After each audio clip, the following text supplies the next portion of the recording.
Bill में वक्फ को बचाने के बजाय वक्फ को बर्बाद करने का वो बिल है।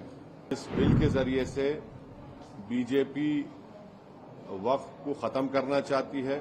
मैं नरेंद्र मोदी को चैलेंज कर रहा हूं, जो वक्फ अमेंडमेंट बिल लेकर आया है, वो उसके खतरात क्या है, उसके डेंजर्स क्या है, और उस बिल में वक्फ को बचाने के बजाय वक्फ को बर्बाद करने का वो बिल है।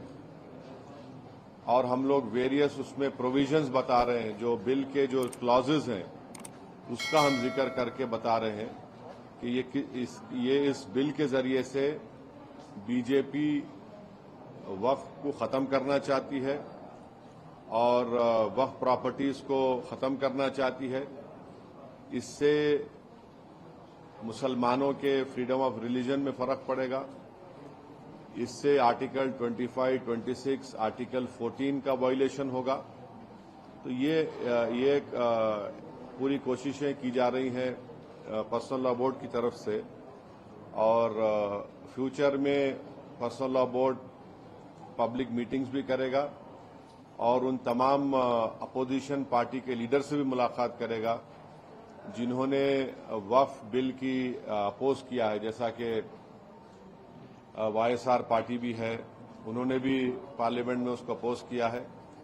और आइंदा वक्फ बोर्ड की तरफ से all India personal law board की तरफ से भी जाकर आंध्र प्रदेश के चीफ मिनिस्टर चंद्रबाबू नायडू साहब से भी मुलाकात की जाएगी। और बिहार में जो all India Muslim personal law board के जो जिम्मेदार लोग हैं, वो वहां पर भी जेडीयू के और हमारे चिराग पासवान साहब से भी वो लोग मुलाकात करके इस वक्फ बिल के बारे में बताएंगे। कल किस तरीके से रेवंत रेड्डी की प्रतिक्रिया जो है वो आप सुनेंगे, क्या होने का? तो सीएम रेवंत रेड्डी तो हमको बताए कि ऑलरेडी पार्लियामेंट में कांग्रेस के जो लीडर हैं, जो इंट्रोडक्शन ऑफ द बिल के वक्त जो उन्होंने अपनी अपोजिशन का इजहार किया था, वो जनाब केसी वेणुगोपाल थे, और उन्होंने उसका जिक्र किया। और हमने कहा कि हाँ, हमने सुना उस बात को, मगर हम उनको बताए क्लॉज बाय क्लॉज कैसे वो गलत रहेगा।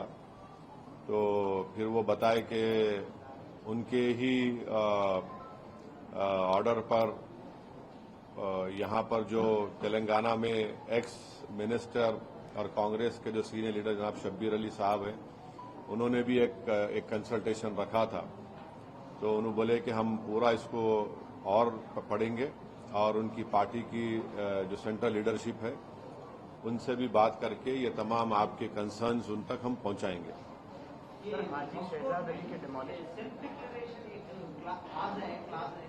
उससे वजह से मिसयूज हो रहा आरोप है, उसके बारे में आपका पॉलिसी?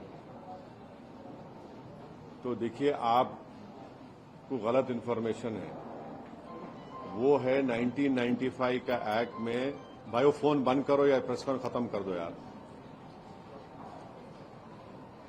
1995 के एक्ट में सेक्शन 40 है सीओ को, जो सीओ के पावर्स है वो हिंदू एंडोमेंट बोर्ड के कमिश्नर को भी पावर्स है, और कोई भी जाकर ऐसा नहीं बोल सकता कि वक्फ है। अगर खबरस्तान दिखा, अगर मस्जिद दिखी, दरगाह दिखी, तो वो तो गवर्नमेंट प्रॉपर्टी नहीं हो सकती ना प्राइवेट प्रॉपर्टी हो सकती। तो वो पावर सीओ को थे। हमारा डिमांड ये है नरेंद्र मोदी सरकार से कि सेक्शन 40 में लास्ट 10 इयर्स में इनको पावर में है ना, वो सेक्शन 40 का अगर एब्यूज हुआ है उसके आप हमको एग्जाम्पल्स दो, या फिर अगर कोई कोर्ट का फैसला है जो सेक्शन 40 के खिलाफ बोले, चाहे सुप्रीम कोर्ट का हो, हाई कोर्ट का हो या वक्फ ट्रिब्यूनल का हो, वो बताओ हमको। आपके लिए कोई डेटा है क्या? बल्कि सुप्रीम कोर्ट का एक जजमेंट है जिसमें सुप्रीम कोर्ट ने कहा कि सेक्शन 40 का सही इस्तेमाल हुआ और आप आगे बढ़ो। वो जजमेंट याद नहीं आ रहा, मगर रिसेंट जजमेंट है सुप्रीम कोर्ट का वो। अच्छा, जैसे अभी हम बात कर रहे हैं तो वहीं पर दूसरी तरफ से आरोप ये भी लग रहा है कि वक्त की जो जमीन है उसका दूसरे तरीके से इस्तेमाल किया जा रहा है, मार्केट बनाए जा रहे हैं। क्या बनाए जा रहे हैं? मार्केट बनाया जा रहा है, उससे जो भी रेंट या जो भी पैसा आता है वो मुसलमानों तक या जो गरीब मुसलमान है वहां तक पहुंच ही नहीं रहा है, तो उसका दुरुपयोग भी किया जा रहा है, ये आरोप लग रहा है। नहीं, देखिए, आरोप लग रहा है, ये सब चीजें हो सकती नहीं हो सकती, मगर सवाल ये है कि इस प्रपोज बिल में सेक्शन 3 एक है जिसमें ये नरेंद्र मोदी की गवर्नमेंट ये बोल रही है कि सेक्शन 3 में अगर किसी वक्फ प्रॉपर्टी पर गवर्नमेंट कब्जा करके बैठी हुई है तो कलेक्टर उसका फैसला करेंगे और कलेक्टर फैसला करने के बाद उसका रेवेन्यू में रिकॉर्ड चेंज होगा और वक्फ बोर्ड को बोला जाएगा कि आपके वक्फ के रिकॉर्ड से उसको निकाल दो। तो सेक्शन 3(r)(c)(1) कुछ है। तो पहले तो यह कि कलेक्टर अपने ही केस में जज नहीं हो सकता, ये प्रिंसिपल्स ऑफ नेचुरल जस्टिस के खिलाफ है। आप कलेक्टर को बोल रहे हैं कि तुम अपना ही फैसले का जज बन जाओ, और मैं आपको बोल रहा हूं कि सच्चर कमेटी के चैप्टर 11 में वक्फ प्रॉपर्टीज का जिक्र है। उस चैप्टर में आप 11.5 बॉक्स को पढ़ो जिसमें 6 स्टेट का जिक्र है जहां पर गवर्नमेंट वक्फ प्रॉपर्टीज के ऊपर कब्जा करके बैठी हुई है, जिसमें दिल्ली के 200 प्रॉपर्टीज पर कब्जा करके बैठे हुए हैं। तो अब ये सेक्शन अगर रहेगा तो इसकी वजह से कोई भी कलेक्टर ये बोल देगा कि गवर्नमेंट प्रॉपर्टी है, और कौन सा कलेक्टर गवर्नमेंट के खिलाफ फैसला देगा बताओ आप? कौन सा कलेक्टर देगा?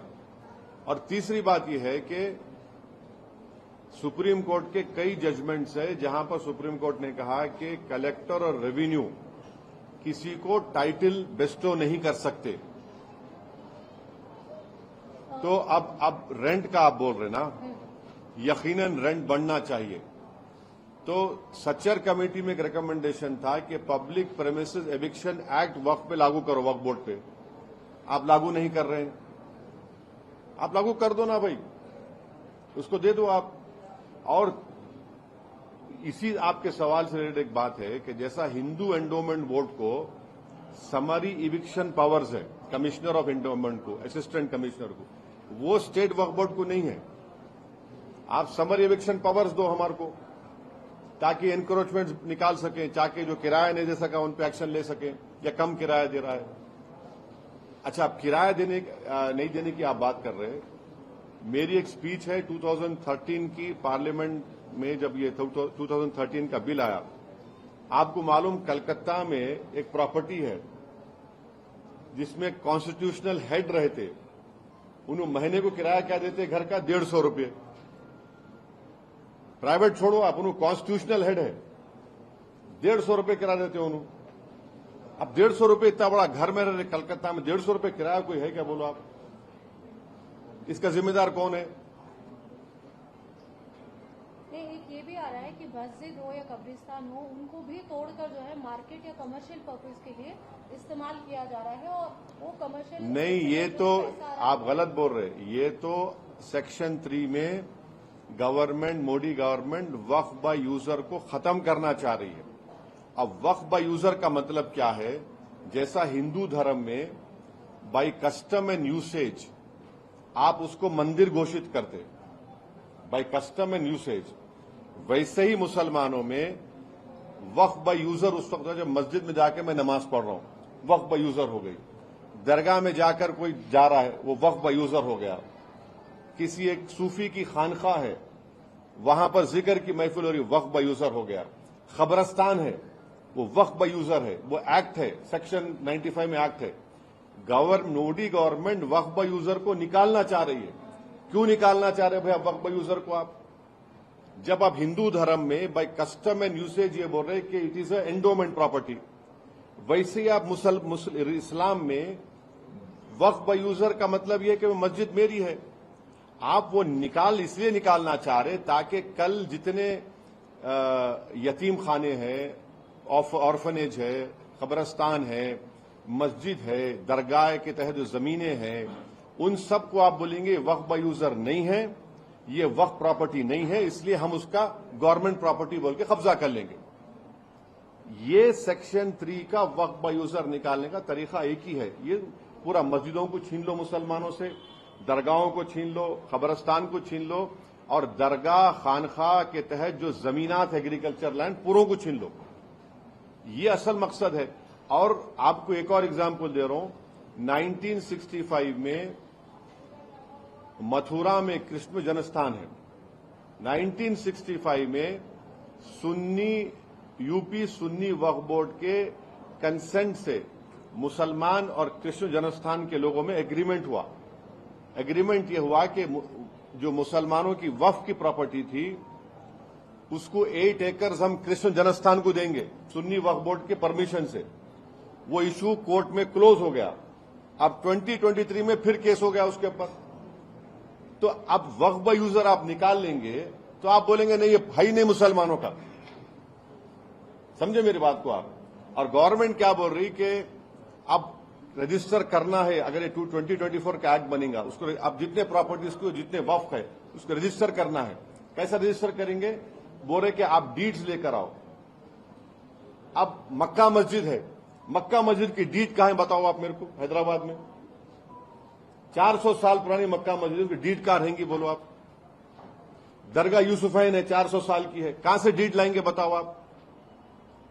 बाबा शरफुद्दीन की दरगाह है, वो तो 600 साल पुरानी है, कहां से डीड लाएंगे बताओ आप।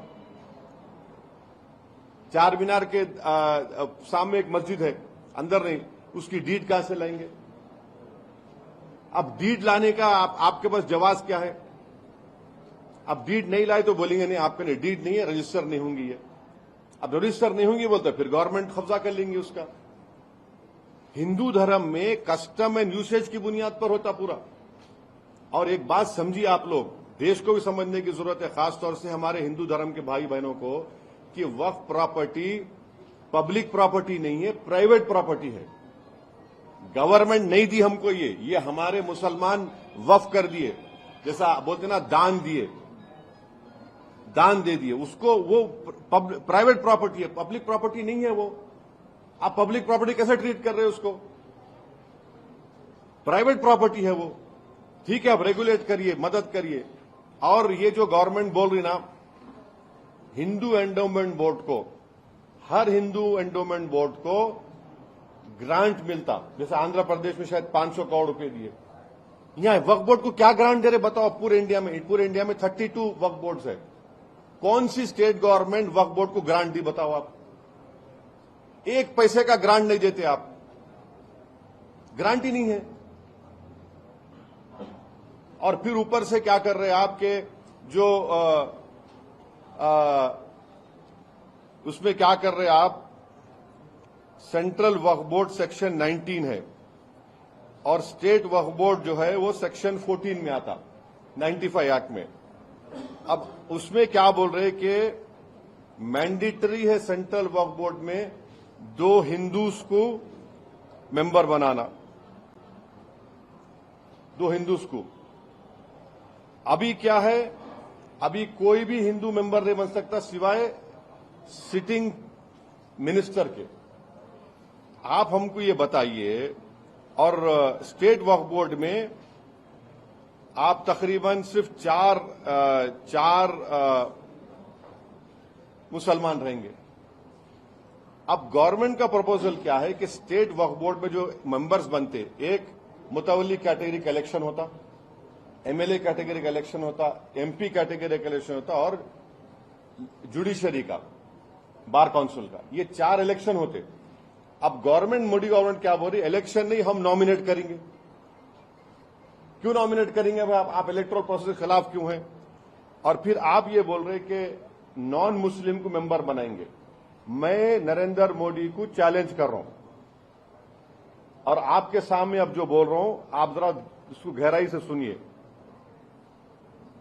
उत्तर प्रदेश में काशी विश्वनाथ टेम्पल एक्ट है 1983, आप लिख लो ये। उसमें सेक्शन 3 है, सेक्शन 3 ये बोलता है कि no person unless he is a Hindu by religion be eligible for being और continuing as a member of the board और एग्जीक्यूटिव कमेटी और चीफ एग्जीक्यूटिव और एज एन एम्प्लॉय। यानी काशी विश्वनाथ का सेक्शन 3 ये बोल रहा है कि वो जो हिंदू होगा बाय रिलीजन वही एलिजिबल होगा बोर्ड का मेंबर बनने के लिए, एग्जीक्यूटिव कमेटी का मेंबर बनने के लिए और सीईओ बनने के लिए और एम्प्लॉय होने के लिए। फिर आप वही काशी विश्वनाथ टेम्पल एक्ट 1983 में सेक्शन 6(3) देखो आप, जिसमें यह बोला गया है कि where a member of the board can not perform his duties as such by reason of the fact that is not a Hindu, the person available next below him in this behalf shall be a member of the board. यानी अगर कोई member अपनी duties को निभा नहीं सकता इसलिए कि हिंदू नहीं है, तो किसी और को हिंदू को बनाया जाए। आप यहां पर क्या कर रहे हैं सेंट्रल वक्फ काउंसिल में और स्टेट वक्फ बोर्ड में? काशी विश्वनाथ बोर्ड का कोई हिंदू ही मेंबर बन सकता है, मुसलमान नहीं बन सकता। और याद रखिए, हिंदू का डेफिनेशन आर्टिकल 25 में हिंदू, बौद्ध, सिख और जैन है। यहां पे क्या बोल रहे, सिर्फ हिंदू रहेगा, ना सिख होगा, ना बौद्ध होगा, ना आपका जैन होगा।